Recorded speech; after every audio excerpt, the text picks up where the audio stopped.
I'd like to talk about it. Beautiful to hear. In benching, the parsha reads, "V'yochalta v'savata uveirachta es Hashem Elokecha la'aretz ha'tayva." The parsha says that you eat, are satisfied, and bless HaKadosh Baruch Hu la'aretz ha'tayva, the beautiful land of Eretz Yisrael. Benching is somehow connected to Eretz Yisrael. The second bracha of benching is called Bircat. It's the bracha on the land.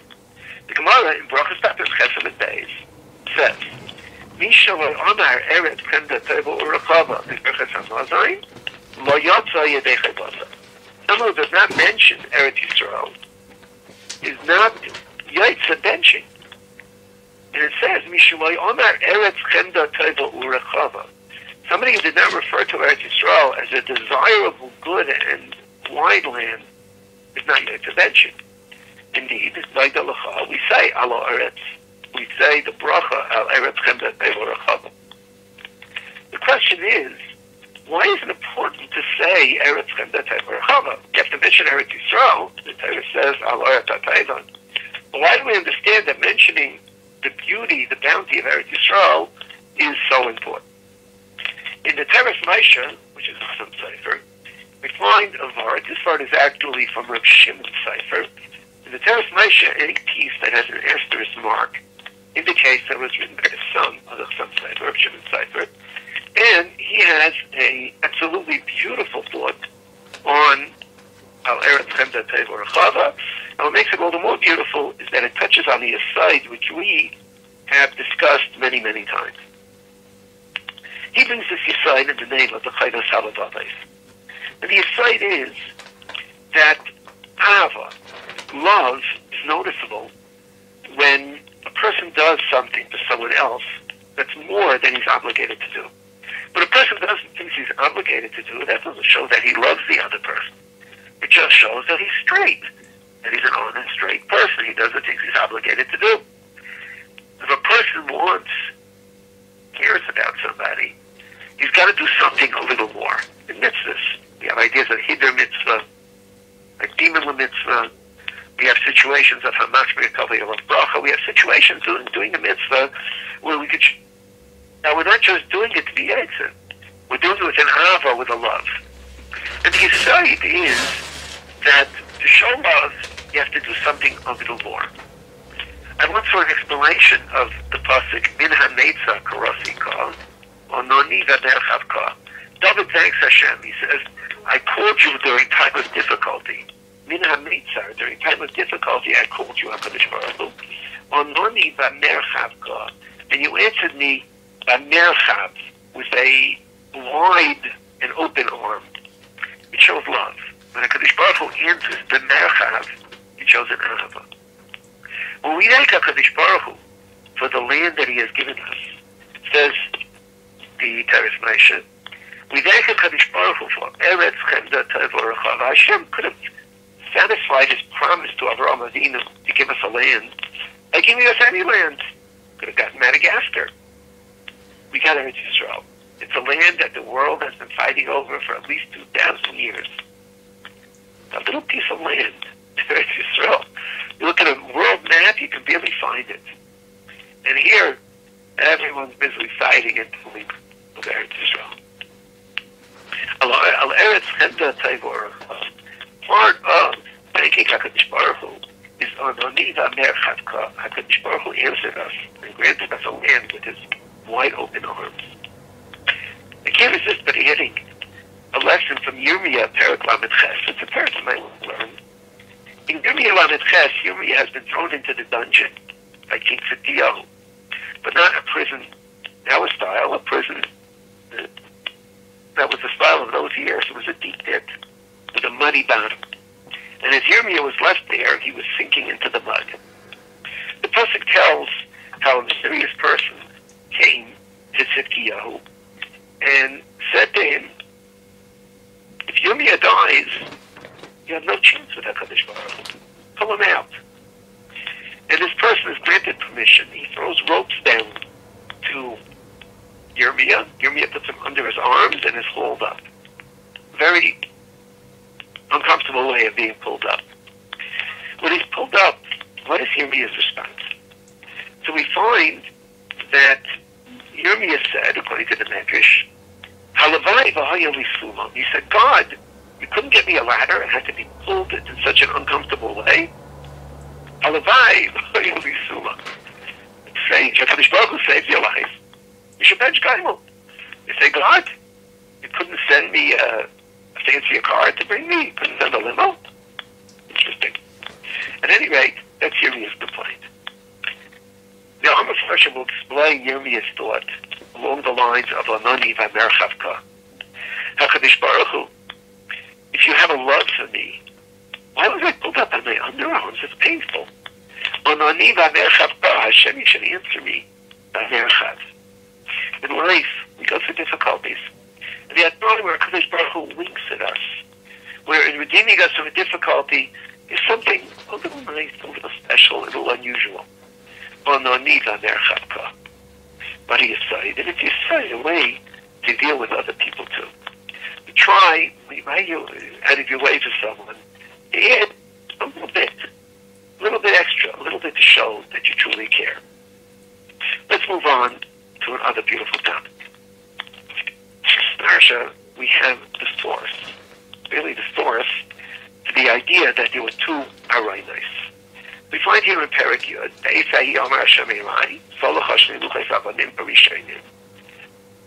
Moshe Rabbeinu was told to make the second set of luchos.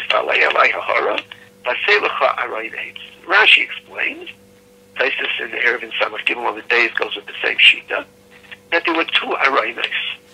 One Aron that stood in the Beis Hamikdash, in the Kodesh HaKodashim, that held the luchos, and the Aron Moshe Rabbeinu made now, which held the luchos temporarily, and which subsequently was used, as Rashi said, to go to battle.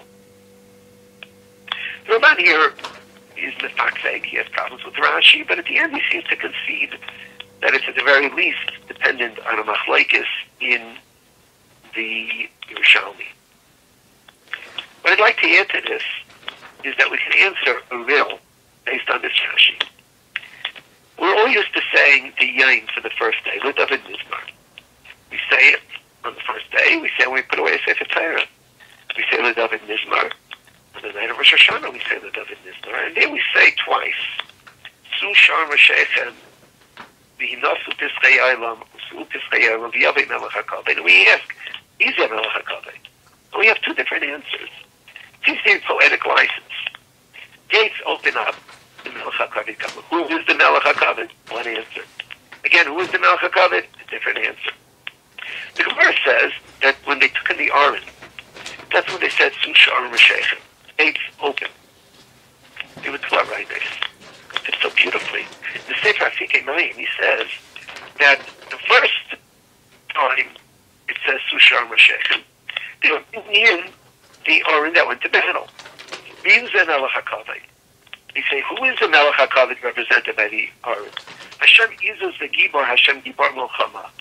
It's the Aron that goes to battle, that represents the Gevurah of Hashem, the Midas of Hashem.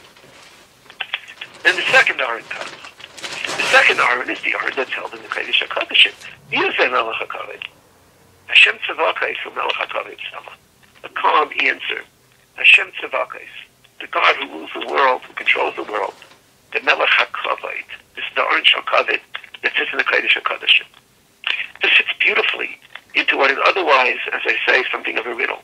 The exact idea meant by double lashon at the end of L'David Mizmar. Okay, let me move on to a Dvar Halacha. And that Yelas HaShachar, Steinman, of the Pasuk L'Avdei B'chol Levavsim, brings L'Avdei B'chol Levavsim, let me say, it's the mitzvah of Tefillah. These are why the Shiva Lay, it's a Tefillah. L'Avdei B'chol Levavsim. Now, Rav Steinman brings that there's an issue to do personal things, personal business, or anything that's personal before a person davens.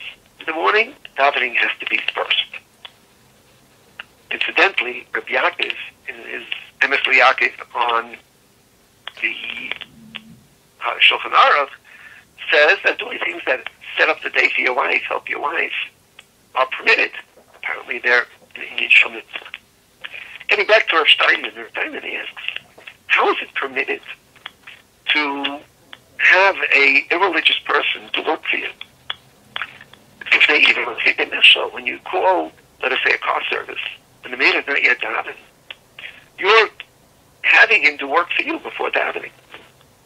He has also on Motzei Shabbos. When Shabbos is over, how are you allowed to take a irreligious Jew as a car service?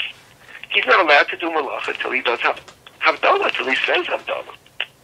And until he says Havdalah, it's lifted either to have him work for you. Rav Steinman brings from Rav Moshe, who says that someone who's not Mekabel Shabbos is not obligated to say Havdalah at the end of Shabbos. The Chiddush that he aside, which Rav Steinman questions. It's a great question. It's lifted either. Rav Steinman answers the Derech Ulai as a possibility. To do things before davening, or for that matter, before Havdalah, are so that a person should be mizdareis to daven. He should have his reasons to go and daven. He should have his reasons to make Havdalah. He shouldn't wait. That being the case, somebody who's not going to do it anyway, who's not going to daven anyway, it's possible to tell you, be sure that he's a zoriz. He's not holding by davening. And he brings us a source for this, the Gemara in Erevin Daf Samachay. If there was someone who traveled and he's in a state of bahala from his difficult traveling, if his bahala prevents him from davening, he doesn't have to daven. Somebody who has outside situations that prevent him from davening, don't share to him this idea of being a mizdaret. And so we have three examples from the parsha. One has to do with benching, one with Susar and Sheichem, and one was Steinman for halach. Let me end with a question on the parsha, maybe two. Question number one, the making of the Aron. Now, Hashem commanded Moshe to make an Aron, and as far as that's concerned, I understand. The command was at the second Luchais, and that's where it happened. But Rashi seems to say it's a svara. Rashi seems to say that it's logical. Where are I going to put the luchais? It was a logical, compelling reason to make an aron. It was a logical, compelling reason to have a test. Why didn't Moshe Rabbeinu wait till the second luchais to make an aron to store them? He should have done so when he went up for the first luchais. It seems to be a difficult question which is not easily resolved. Thinking out loud, I wonder, when Moshe Rabbeinu went up for the first time to Har Sinai, did he know he was going to get 2 luchais? Did he know he was going to get 2 stone tablets with Aseret HaDibros? If he didn't know, well, then the question is answered. If he did, the question remains. One more question. We have in this week's parasha the mitzvah of a halachta b'dracha, to go in God's ways, which I believe is mitzvah taf reish yud aleph. And this is counted as a mitzvah by the Rambam in the Chinuch, to emulate Hashem. The question is that the Rambam, in the Shevish HaRavi, in his 4th rule for the Sefer HaMitzvahs, the Rambam says, any mitzvah which is a davar klali, which is general, is not counted in the counting of Taryag. It's not appropriate to count a mitzvah like, he brings an example, Kol asher amarti lochem tishomeru, parshas Mishpatim. It's a general command. It's not one of the Taryag mitzvahs.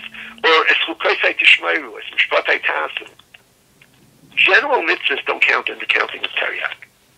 If so, we have a problem. The mitzvah of a halachta b'dracha seems to be a general mitzvah. What is specific about it that allows it to be counted as a mitzvah? So with these 2 questions, I pause. I wish everybody 7:30. a wonderful Shabbos. I look forward to Mitzvah Hashem to talking to you again a week from now. But Shabbos to one and all.